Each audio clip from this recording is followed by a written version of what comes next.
Most automotive ignition systems use an induction coil to step up the nominal battery voltage of 12 volts to the voltage needed to bridge the gap across the spark plug electrodes. These induction coils operate according to Faraday's law. Relative movement between a conductor and a magnetic field allows 4 ways by which an electromotive force, or EMF, can be induced in a conductor. Move a magnet so that the magnetic lines of force cut across a conductor, as in an alternator. Move the conductor so that it cuts across the stationary magnetic field, as in a generator. Start, stop, or change the rate of current flow in a conductor. This causes the conductor to induce an EMF into itself. This is called self-induction. Start, stop, or change the rate of current flow in a conductor which is positioned close to a second conductor. This is called mutual induction.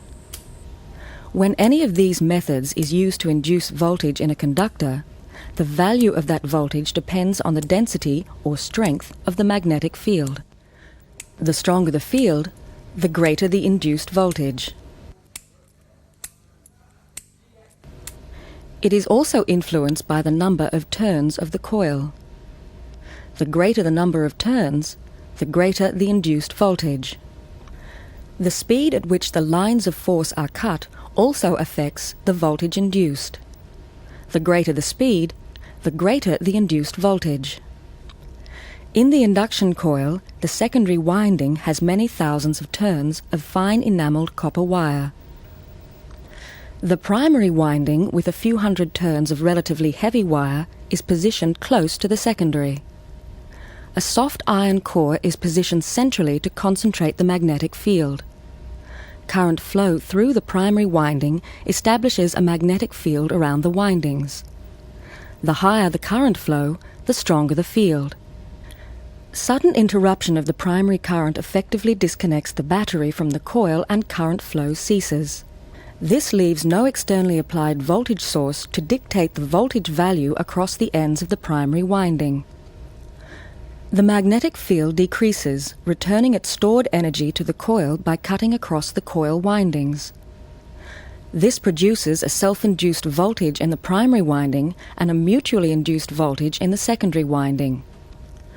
The maximum value of the secondary voltage is partly determined by the ratio of the number of turns in the secondary winding to the number of turns in the primary winding, in this case 100 to 1, and by the value of the self-induced voltage in the primary winding, in this case 300 volts.